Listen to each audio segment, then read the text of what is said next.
Welcome to another new video of the Wheelaholic. मैं हूं आदित्य और आज हमारे पास है MG एस्टर। इसका आपको वॉक अराउंड देने वाला हूं और बात करेंगे कि क्या क्या आपको इस गाड़ी में मिलता है, क्या क्या इस गाड़ी में अच्छा है और क्या क्या इस गाड़ी में ख़राब है।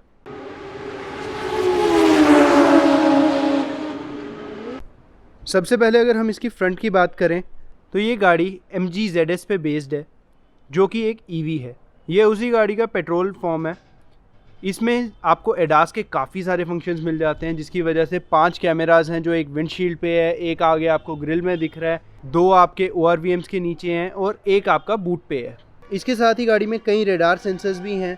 और अगर लुक्स की बात करते हैं तो फ्रंट से काफ़ी बोल्ड लुक है, काफ़ी जाइगेंटिक सी लुक है इसकी अपनी सेगमेंट के हिसाब से। उसके बाद अगर मैं हेडलाइट्स की बात करूं तो DRLs हैं ये, जो बहुत अच्छी लगती हैं। उसके बाद ये रिफ्लेक्टर्स हैं नीचे, जिनमें भी जब लाइट पड़ती है तो वो काफ़ी अच्छी लगती है। और प्रोजेक्टर्स का थ्रो भी मुझे अच्छा लग रहा है। अभी तक मैंने दिन में ही गाड़ी को देखा है तो मैं ज़्यादा कुछ बता नहीं सकता, बट जो मैंने वॉल वगैरह पे थ्रो देखा वो अच्छा है। नीचे आपको इसके फॉग लैंप्स मिल जाते हैं जिनमें कॉर्नरिंग फंक्शन भी है। उसके बाद अगर मैं साइड प्रोफाइल की बात करूं तो इसके अलॉयज़ बहुत सुंदर लगते हैं और ख़ासकर ब्लैक कलर में जब ये आ रहे हैं तो ये बहुत ज़्यादा अच्छे लग रहे हैं। चारों डिस्क हैं, डिस्क के कैलिपर्स इसमें रेड कलर के हैं और ग्राउंड क्लियरेंस भी काफ़ी ठीक ठाक लगती है, जो कि कम नहीं लग रही। और टायर्स का साइज़ बहुत अच्छा है, 215/55 R17। ना व्हील छोटा लगता है ना ही आपकी साइड वॉल छोटी है। इंडियन ड्राइविंग कंडीशन के हिसाब से ये टायर एक परफेक्ट साइज़ मेरे हिसाब से लग रहा है, क्योंकि वॉल अच्छी होने की वजह से आपको बुरी सड़कों पे ज़्यादा दिक्कत नहीं होगी और अलॉय का साइज़ अच्छा होने की वजह से आपको अच्छी सड़कों में गाड़ी अच्छी लुक्स देगी और राइड क्वालिटी भी ठीक रहेगी। उसके बाद यहाँ आपको ORVM मिल जाता है, जिसके नीचे ब्लाइंड स्पॉट कैमरास हैं और इसी में आपको ब्लाइंड स्पॉट मॉनिटरिंग वाली लाइट दिख जाती है, जो कि यहाँ पे ऑन होगी। इसके बाद दोनों ही दरवाज़ों पे रिक्वेस्ट सेंसर्स दे रखे हुए हैं। उसके बाद एक चीज़ मैं और आपको दिखाना चाहता हूँ, जो ये डोर हैंडल्स हैं इनमें क्रोम टिप ऊपर की तरफ दी हुई है, जो कि मेरे हिसाब से काफ़ी अच्छी लुक इसको दे रही है। ओवरली डन भी नहीं है और काफ़ी कम भी नहीं लग रहा। ऐसे ही क्रोम जिन भी जगहों पे गाड़ी में यूज़ किया गया काफ़ी अच्छे से यूज़ किया गया, कहीं भी ऐसे नहीं लग रहा बहुत ज़्यादा कर दिया। पिछले डोर्स की बात करें तो उनका भी ट्रैवल काफ़ी अच्छा है, पूरे 90 डिग्री नहीं खुलते बट ठीक ठाक एंगल पे खुल जाते हैं। इंटीरियर्स की बात बाद में करेंगे। रियर अलॉय में भी डिस्क दे रखी हुई है और कैलिपर रेड ही है। उसके बाद अगर बूट की बात करें तो देखने में काफ़ी हद तक ZS EV लगती है, बट हम मान सकते हैं कि ZS EV पे ही बेस्ड है, तो वैसी दिखेगी तो ज़रूर। और ZS की बैजिंग इस पर दे रखी हुई है पहले से। एक चीज़ जो आपको दिखने में थोड़ी ख़राब लग सकती है, जो इसमें पार्किंग सेंसर्स हैं वो सिर्फ 3 है, एक यहाँ पे, एक यहाँ पे और एक वहाँ पे। और सेंसर पहली लुक में ऐसे लगता है कि आफ्टर मार्केट कैमरा है, जबकि कैमरा उसके नीचे है। उसके बाद अगर यहाँ देखते हैं तो ये फेक हैं, ये एग्जॉस्ट नहीं है, एग्जॉस्ट इसका नीचे है, वो है इसका। और टायर्स का साइज़ भी काफ़ी ठीक ठाक है, जिससे गाड़ी में ब्रेकिंग में मुझे लग रहा है अच्छी होगी। उसके बाद अब बूट खोल के देख लेते हैं। बूट खोलने का तरीका आप लोग अभी तक देख चुके होंगे कि Volkswagen पोलो से इंस्पायर्ड है। कई साल पहले पोलो ये चीज़ देती थी। बूट स्पेस अच्छी है, ये नहीं कहूँगा कम है, एडिक्वेट है। गाड़ी की सेगमेंट और साइज़ के हिसाब से ठीक ठाक है। लोडिंग लिप में थोड़ा सा इसमें हाइट है, बट ठीक है, इतनी भी कोई ज़्यादा नहीं है। साइड्स पे भी एरिया है जहाँ पे आपका सामान आ जाएगा। नीचे स्पेयर टायर के लिए अच्छी खासी जगह डेडिकेट की हुई है, पर टायर इसमें 16 इंच का स्टील व्हील है, जो कि स्पेस सेवर तो नहीं है, बट टायर का साइज़ अलग है और आप इसको लंबे समय के लिए चला नहीं सकेंगे। आपको अपने टायर को रिपेयर करा के उसको ही चलाना पड़ेगा। उसके बाद ये पार्सल शेल्फ दे रखी हुई है, जिसमें आप कई चीज़ें रख सकते हैं, बट इसकी क्वालिटी बहुत ज़्यादा स्टर्डी नहीं है ऑब्वियसली, जो किसी भी कार में हमने नहीं देखी मैन्युफैक्चरर साइड से। उसके बाद अब बूट को बंद करके चलते हैं आगे की तरफ। एक चीज़ जो मैंने इसमें नोटिस की वो ये कि बूट हैवी है, गाड़ी के डोर पैनल्स हैवी हैं, बट एक कमी, जब आप बूट बंद करते हैं तो कुछ वाइब्रेशन ही इसमें फील होती है, जो कि अभी आप देखना, कुछ आवाज़ होती है जो कि थोड़ी ऑड लग रही है। उसके बाद अगर इस साइड की बात करूं तो सारी चीज़ें सेम है। पार्किंग लाइट्स ऑन होने पे गाड़ी की लाइट्स ऐसी दिखती हैं और जब ब्रेक लाइट्स ऑन होती हैं तो वो कुछ ऐसी दिखती हैं। LEDs देखने में काफ़ी अच्छी हैं और एक अच्छी लुक गाड़ी को प्रोवाइड करती हैं, जो अंधेरे में मुझे लगता है ज़्यादा ही अच्छी दिखेंगी। इसके बाद अब गाड़ी को स्टार्ट रखते ही इसका बोनट खोल के देख लेते हैं कि वो कैसा है और आवाज़ कैसी है अंदर। बोनट काफ़ी हैवी है फर्स्ट ऑफ ऑल। उसके बाद अगर हम इंजन बे की बात करते हैं तो काफ़ी नीटली पैक्ड है। यहाँ पे साइड पे एयर फिल्टर वगैरह आ जाता है। छोटा सा इंजन है, पेट्रोल 1.5 का, तो ज़्यादा स्पेस तो वो लेगा नहीं। उसके बाद यहाँ बैटरी वगैरह है और पीछे है कूलेंट की जगह। आवाज़ आप एक बार ही सुन लो इंजन की। अब इंजन को मैंने बंद कर लिया क्योंकि पहली चीज़ ये काफ़ी ज़्यादा हीट हुआ था। अब वो मुझे नहीं पता कि गाड़ी के ब्लैक होने और धूप की वजह से हुआ था या गाड़ी का इंजन थोड़ा ज़्यादा हीट करता है इस एरिया में। मगर एक चीज़ मैं बताऊं, जो मैंने XUV 700 में चीज़ नोटिस की थी कि बोनट के अंदर की क्वालिटी अच्छी नहीं है, वैसा नहीं है इसमें। चीज़ें जैसी होनी चाहिए वैसी हैं। ऊपर मेटल है बट जहाँ प्लास्टिक है वो भी ठीक साउंड कर रहा है। हाँ, बम्पर के प्लास्टिक के लिए आप बोल सकते हो कि थोड़ा पतला है, बट वो अब ऐसा ही होता है यार, हर गाड़ी में ऐसा ही होता है। ग्रिल अगर देखी जाए तो ग्रिल काफ़ी बड़ी है और कुछ अलग ही लुक देती है। कईयों को ये पसंद आएगी, कईयों को नहीं आएगी। उसके बाद एक्सटीरियर की बात करते करते एक चीज़ आपको बता देता हूँ कि पैनल गैप्स कुछ हद तक गाड़ी में हैं, बट वो ऐसे नहीं है कि कहीं पे ज़्यादा है और कहीं पे कम है। वो थ्रू आउट सेम रहते हैं और ठीक से ही मैनेज किए हुए हैं। बाकी ये भी बता दूँ, ये ब्रेड डायनेमिक वेरिएंट है गाड़ी का। इसके साथ ही एक चीज़ और बता दूँ, गाड़ी में जो रूफ रेल्स दी गई हैं मुझे स्टडी लगी। इनको पकड़ के अगर आप गाड़ी को हिला भी लेते हो तब भी ठीक है, तो मुझे लगता है कि ये यूजेबल होंगी। दो इस पे भी शोरूम वालों को कोई ज़्यादा आइडिया नहीं है, बट मुझे लगता है ये जेन्युइन एसेसरीज़ में आ जाएगा। और सनरूफ काफ़ी बड़ी साइज़ की है, छोटा साइज़ नहीं है। अक्सर ब्रांड्स सनरूफ देने के चक्कर में क्वालिटी में कॉम्प्रोमाइज़ कर देते हैं, मतलब इन्होंने क्वालिटी में भी कोई खास कॉम्प्रोमाइज़ किया हुआ मुझे लग नहीं रहा। शार्क फिन एंटीना भी अच्छा है, छोटे साइज़ का, बहुत बड़ा नहीं है, आउट ऑफ द प्लेस नहीं लगता। जो वाइपर पीछे दिया हुआ वो मुझे लग रहा है कि आपको छोटा लग सकता है, बट विंडशील्ड की हाइट कम है तो उसकी वजह से ये ठीक ही लगता है। अब इंटीरियर की तरफ चल लेते हैं, और गाड़ी ब्रिटिश है या चाइनीज़ ये आप खुद जज कर लीजिए। इस पर मैं कोई कमेंट नहीं करना चाहता क्योंकि उसमें अलग अलग चीज़ें हैं। अब इंटीरियर कुछ ऐसा दिखता है पहली लुक में। डोर्स का प्लास्टिक काफ़ी हैवी है, हार्ड भी है, मगर कई जगहों पे लेदर है, कई जगहों पे सॉफ्ट टच है, जिसकी वजह से एक थोड़ा अच्छा एक्सपीरियंस हो जाता है। उसके बाद लॉक अनलॉक का बटन यहाँ पे दे रखा है, हैंडल आपको यहाँ दे रखा है। अगर आपकी गाड़ी लॉक होती है और आपको अनलॉक करना है तो आपको 2 बार हैंडल को पुल करना पड़ेगा। पावर विंडो के स्विचेस ठीक क्वालिटी के हैं, अच्छी क्वालिटी के हैं। हेक्टर से इम्प्रूवमेंट है, जो कि मैंने लास्ट वीडियो में आपको बताया भी था कि हेक्टर में मुझे थोड़ी सी क्वालिटी कम लगी उसके प्राइस पॉइंट के हिसाब से। उसके बाद बॉटल होल्डर्स काफ़ी स्पेशियस है, मेरे हिसाब से 2 लीटर की बॉटल आ जाएगी, और पीछे भी इसमें स्पेस है जहाँ पे आप अपनी छोटी मोटी चीज़ें रख सकते हैं। सीट्स की अगर मैं बात करूँ तो 6 वे इलेक्ट्रिकली एडजस्टेबल है और हेडरेस्ट अलग से एडजस्ट हो जाती है। उसके बाद अब इंटीरियर में चल लेते हैं। सबसे पहले यहाँ पे आपको कंट्रोल्स दिए हुए हैं ORVM के और हेडलाइट लेवलिंग के। उसके बाद यहाँ पे आपको बोनट खोलने का और यहाँ पे आपको फ्यूल लिड खोलने का ऑप्शन मिल जाता है। इसी के साथ मैं एक चीज़ दिखा देता हूँ, फ्यूल लिड आपको अंदर से ही खोलनी पड़ती है, बाहर से नहीं खुलती, और कुछ ऐसी है, बंद करोगे तो बंद हो जाएगी, यहाँ से आप डायरेक्टली इसको नहीं खोल सकते, which is a disappointing factor जो दिया जाना चाहिए था। अब अगर वापस इंटीरियर की बात करने लगते हैं तो सबसे पहली चीज़ जो आप नोटिस करेंगे वो ये वाले AC वेंट्स किस गाड़ी के जैसे लग रहे हैं ये आप लोग जानते हैं, और मुझे कमेंट्स में बता देंगे तो ज़्यादा अच्छा लगेगा। उसके बाद सबसे पहले मैं आपको गाड़ी की चाबी दिखा देता हूँ। फ्रंट से कुछ ऐसी दिखती है जो ZS EV की तरह ही है, बैक से ऐसी दिखती है जो कि इस ट्रिम में रेड है, बाकी ऑप्शंस में ये ब्लैक ही आती है, और ये मुझे काफ़ी अच्छी लगी। ये जो रेड एक्सेंट इसमें आ रहा है ये देखने में अच्छा लग रहा है। चाबी को रखते हैं साइड पे, गाड़ी को ऑन करते हैं। उसके बाद अब इंटीरियर की जब बात कर रहे हैं तो आपको बता दूं ये कुछ ऐसा दिख रहा है अंदर से। ये आपकी टच स्क्रीन है, ये आपका एस्टर है, बट हम यहाँ से स्टार्ट करेंगे। सबसे पहले आपको इस साइड में वाइपर के कंट्रोल्स मिल रहे हैं, जिसमें आपके रेन सेंसिंग वाइपर्स और नॉर्मल वाइपर्स, रियर वाइपर के सबके कंट्रोल हैं। फिर इस साइड में आपको ऊपर मिल जाता है आपकी हेडलाइट्स, फॉग लाइट्स का कंट्रोल, और नीचे मिल जाता है क्रूज़ कंट्रोल। बहुत अच्छी चीज़ ये दिखने में लगती है कि क्रूज़ कंट्रोल एक अलग से लीवर पे दिया हुआ है जो कि हाई एंड कार्स में होता है, but at the same time मेरा मानना है कि अर्गोनॉमिकली अगर ये स्टीयरिंग पे ही बटन्स हो तो ज़्यादा कंफर्टेबल होते हैं।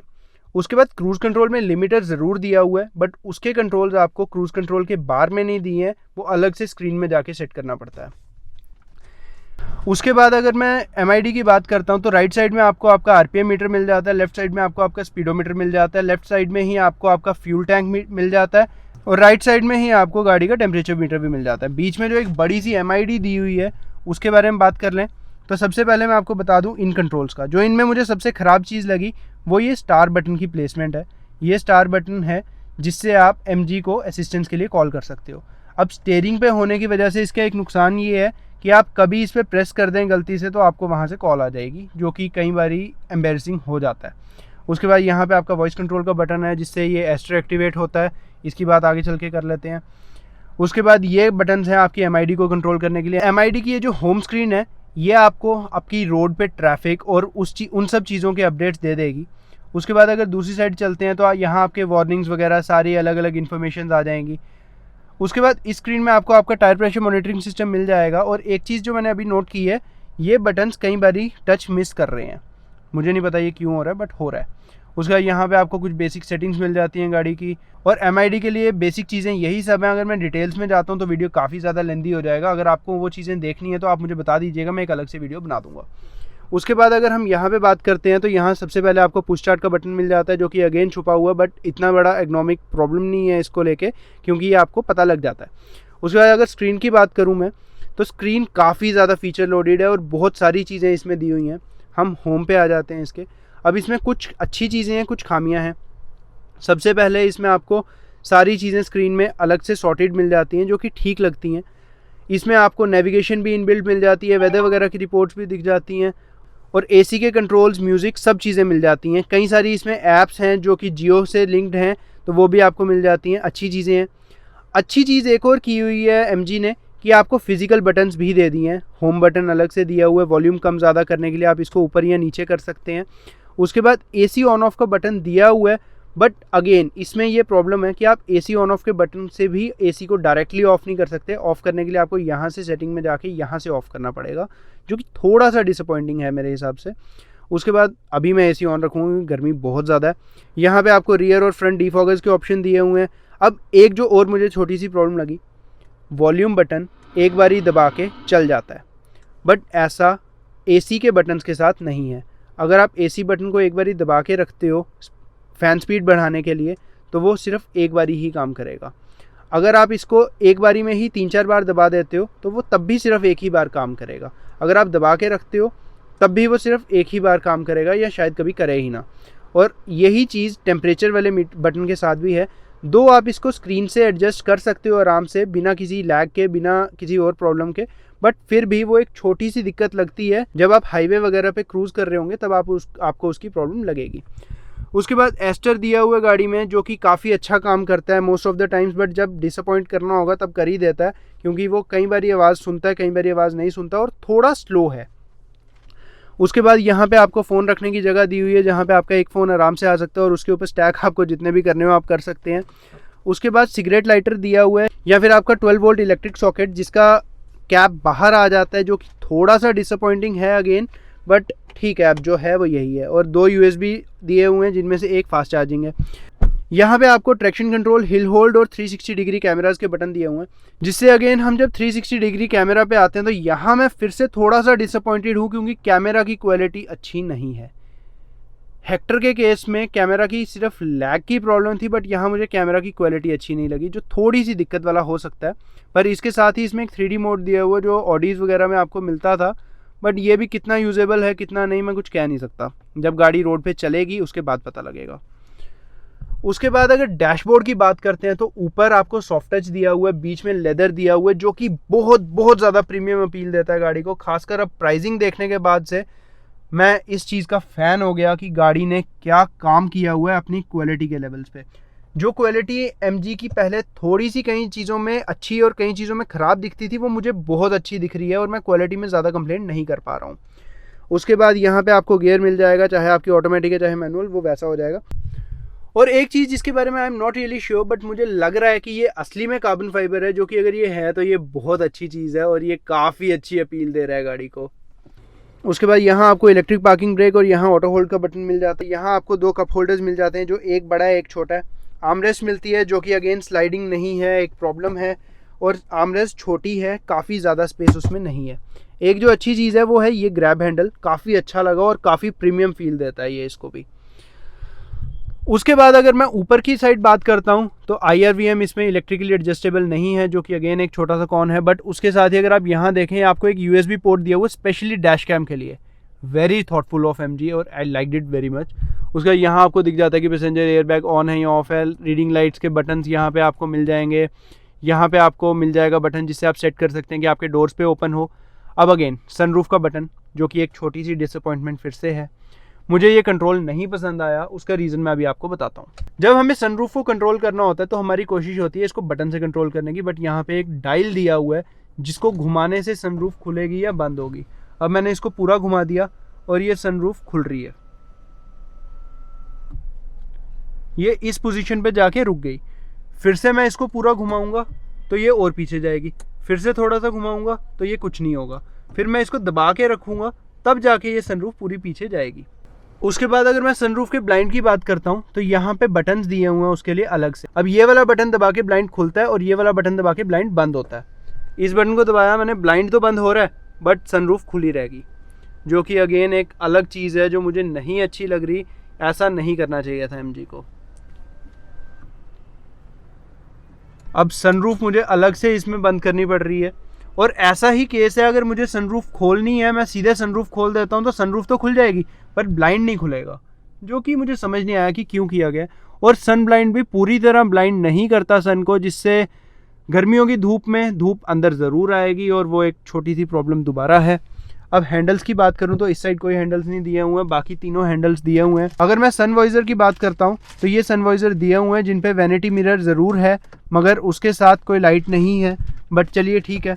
उसके बाद जब इसको साइड पे करते हैं तो ये यहाँ पे काफ़ी ज़्यादा एरिया छोड़ जाता है, जो कि थोड़ी सी लंबे लोगों को दिक्कत देगा। आगे अगर आप ए पिलर्स पे देखें तो आपको ट्विटर्स दिख जाएंगे, और ए पिलर्स कोई बहुत ज़्यादा थिक नहीं है जिनसे ड्राइविंग में बहुत ज़्यादा प्रॉब्लम नहीं होगी। ORVM का एरिया अच्छा है, काफ़ी अच्छी व्यू आपको दे देता है पीछे का।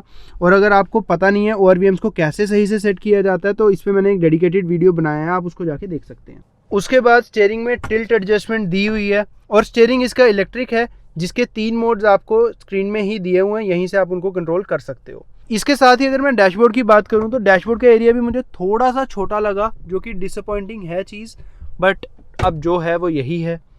और फ्रंट सीट्स के लिए मेरे हिसाब से इतना ही है, ज़्यादा कुछ इसमें है नहीं। उसके बाद अगर मैं सीट्स की बात करता हूँ तो सीट्स थोड़ी सी कम चौड़ी है, जिसकी वजह से अगर मेरे से ज़्यादा कोई हैवी बिल्ड का आदमी बैठेगा तो उसको हल्की सी दिक्कत हो सकती है, जो कि अगेन एक छोटा सा कॉन है। उसके बाद अगर हैवी बिल्ड वाले लोगों की बात कर ही रहे हैं तो हैवी बिल्ड वालों के लिए नी रूम भी थोड़ा सा कम ज़रूर होगा, और जो ज़्यादा लंबे होंगे उनके लिए भी। ड्राइवर सीट में थोड़ा कम, इस सीट में थोड़ा ज़्यादा, क्योंकि एक तो ये चीज़ बाहर आ रही है जो थोड़ा सा डिसअपॉइंट करेगी, और दूसरी तरफ यहाँ भी ये चीज़ टच होती है नीज़ को, जिसकी वजह से आपको नीज़ स्ट्रेच करने में हल्की सी दिक्कत होगी। उसके बाद एस्टर जो रोबोट है वो पूरा टर्न कर जाता है, जो कि अगेन एक अच्छी चीज़ है। मैंने ड्राइविंग सीट को अपनी सीटिंग पोजीशन के हिसाब से एडजस्ट कर दिया और मैं पीछे चल के बैठ के आपको दिखाता हूँ। मेरी हाइट 5 फीट 11 इंचज़ है, और जब मैं इसमें बैठ रहा हूँ तो लेग रूम काफ़ी अच्छा है, नी रूम काफ़ी अच्छा है, फुट रूम बहुत ही ज़्यादा अच्छा है, आप आगे तक फीट को स्ट्रेच कर सकते हो। बट इसमें जो अब डिसअपॉइंटिंग फैक्टर है वो है थाई सपोर्ट। हम मैक्सिमम टाइम अपनी कंफर्टेबल पोजीशन में ऐसे बैठते हैं और उस केस में थाई सपोर्ट काफ़ी कम है। और एक और जो मुझे इसमें नेगेटिव पॉइंट लग रहा है वो ये है कि सीट ना तो ज़्यादा लंबी है ना ही ज़्यादा वाइड है, जो एक थोड़ी सी दिक्कत हो सकता है। और जब 3 लोगों को गाड़ी में बैठना होगा तब आपके शोल्डर्स ब्रश कर सकते हैं। बट उसमें भी एक चीज़ का फ़र्क है कि जो बीच वाली सीट है वो लिफ्टेड है, जिसकी वजह से बीच में बैठने वाले के शोल्डर्स आगे आएंगे और बाकी 2 के पीछे आएंगे, तो आपके शोल्डर्स ज़्यादा ब्रश करेंगे नहीं। बाकी 4 लोगों के हिसाब से लेग रूम नी रूम काफ़ी अच्छा है। बीच में ट्रांजिशन टनल होने की वजह से 5 लोग बैठना थोड़ा सा मुश्किल हो जाएगा। आर्मरेस्ट जो दी गई है इसकी प्लेसमेंट काफ़ी सही है, ना ज़्यादा ऊंची है ना ही ज़्यादा डाउन है। इसमें भी आपको 2 कप होल्डर्स मिल जाते हैं, और बीच में हेडरेस्ट दी तो है मगर कितनी यूजेबल होगी और कितनी नहीं इसमें मैं कुछ कह नहीं सकता। बट यार एक चीज़ जो देखने वाली है ना वो ये देखो कि इंटीरियर कितनी अच्छी क्वालिटी का लगता है गाड़ी का, सुंदर भी लगता है और काफ़ी प्रीमियम क्वालिटी का फील भी होता है। इसके साथ ही अगर मैं यहाँ से आपको पार्सल ट्रे दिखा दूँ तो काफ़ी बड़ी है और इस पर काफ़ी चीज़ें आपकी आ जाएंगी, और 3 हेडरेस्ट होने की वजह से एटलीस्ट ये फ़ायदा हो जाएगा कि आप पार्सल ट्रे पे कोई चीज़ें रखते हो तो वो गिरेंगी नहीं। उसके बाद अगर मैं डोर्स की बात करूँ तो यहाँ पे आपको पावर विंडो के कंट्रोल मिल जाते हैं। लॉक एंड लॉक का जो हैंडल दिया है ये या तो स्पीड सेंसिंग से लॉक होगा या ड्राइवर अपनी साइड से लॉक कर सकता है, डायरेक्टली कोई डोर्स खुद लॉक नहीं कर सकता, मगर अनलॉक करने के लिए आप इसको 2 बार पुल करके अनलॉक कर सकते हैं। और इसके साथ ही अगर मैं स्पीकर्स की बात करूं तो गाड़ी में 6 स्पीकर सिस्टम आता है टॉप एंड में, जो कि अच्छी क्वालिटी का है, नॉट द बेस्ट बट काफ़ी अच्छी है, और इस सेगमेंट के हिसाब से ठीक ठाक आवाज़ आपको प्रोवाइड कर रहा है। बट मैं आपको गाने सुना नहीं सकता कॉपीराइट क्लेम की वजह से।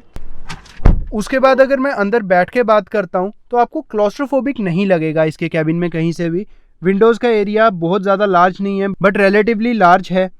और अगर मैं बात करूं सीट बैक पॉकेट्स की तो ये छोटी हैं, कुछ ज़्यादा इसमें आएगा नहीं। यहाँ पे आपको एसी वेंट के साथ में 2 USB स्लॉट मिल जाएंगे, और एसी वेंट्स थोड़े से नीचे पोजीशन किए हुए हैं जिससे ये आपके घुटने ज़्यादा ठंडे करेंगे आपको ठंडा करने की जगह। और जो एक छोटा सा कॉन और है, गाड़ी में पीछे कोई भी रीडिंग लैंप नहीं दिया हुआ। 2 इसमें आइसोफिक्स सीट माउंट्स दिए हुए हैं ताकि अगर आपको अपने बच्चों के साथ ट्रैवल करना है तो आपके लिए ईजी हो सके। और एक चीज़ मैं फिर रिकमेंड करूँगा कि आइसोफिक्स सीट माउंट्स का यूज़ कीजिए अगर आपके बच्चे छोटे हैं। बच्चों को ऐसे सीट पर मत बिठाइए, गॉड फॉरबिड कोई प्रॉब्लम होती है तो ऐसे काफ़ी चीज़ें ख़राब हो सकती हैं। अगेन अनदर प्रो, सनरूफ का साइज़ काफ़ी बड़ा है और अच्छा लगता है जिस टाइम खुला होता है। रियर सीट में बैठने वालों को तो सिर के ऊपर तक सिर्फ व्यू ही व्यू मिलता है। और ये चीज़ मैं फिर रिपीट कर रहा हूँ, बट गाड़ी का इंटीरियर इस सेगमेंट के हिसाब से काफ़ी अप मार्केट अपील देता है। इसके बाद अगर हम रियर सीट कंफर्ट की बात करते हैं तो एक 6 फीट टॉल के लिए थोड़ा सा अनकंफर्टेबल हो सकता है, क्योंकि सीटिंग एंगल ऐसा नहीं है जिसमें बैठ के वो कंफर्टेबली लॉन्ग जर्नीज़ को कर सके, और हेड रूम भी थोड़ा सा कम मिलता है। नी रूम वगैरह अगेन काफ़ी है, सफिशेंट है, बट थाई स्पोर्ट कम है, जो कि फिर एक प्रॉब्लम है। और इसके साथ ही बस इतना ही था गाड़ी के वॉक अराउंड के वीडियो में। अगर आपको लग रहा है कि मैंने कुछ चीज़ें मिस की हैं या मुझे कुछ चीज़ें ऐड करनी चाहिए इसमें, तो प्लीज़ मुझे कमेंट बॉक्स में बताइएगा। So basically this is the first time I am doing a walk around of a vehicle. So अगर आपको कोई भी प्रॉब्लम लगी है या कोई ऐसी चीज़ लग रही है जो मैंने मिस की, तो आप प्लीज़ मुझे कमेंट्स में बताइएगा, मैं इम्प्रूव करूँगा। और अगर आपको इस गाड़ी के बारे में कुछ भी और जानना है तो आप मुझे कमेंट्स में पूछ सकते हैं, वरना उसका एक सबसे बेस्ट ऑल्टरनेटिव जो है वो ये है कि आप लक्ष्य जी से कांटेक्ट कर लीजिए। हेलो, माय नेम इज़ लक्षित राणा। मैं यहाँ पे रिलेशनशिप मैनेजर हूँ एमजी में। आपको गाड़ी के रिलेटेड कोई भी इंक्वायरी करनी है, टेस्ट ड्राइव करवानी है, टेस्ट ड्राइव अवेलेबल करवानी है, बुकिंग करवानी है, आप मेरे साथ कॉन्टैक्ट कर सकते हैं। मेरा कॉन्टैक्ट नंबर आपको डिस्क्रिप्शन पे और डिस्प्ले पे शो हो जाए। ओके भैया, thank you for this. Welcome sir.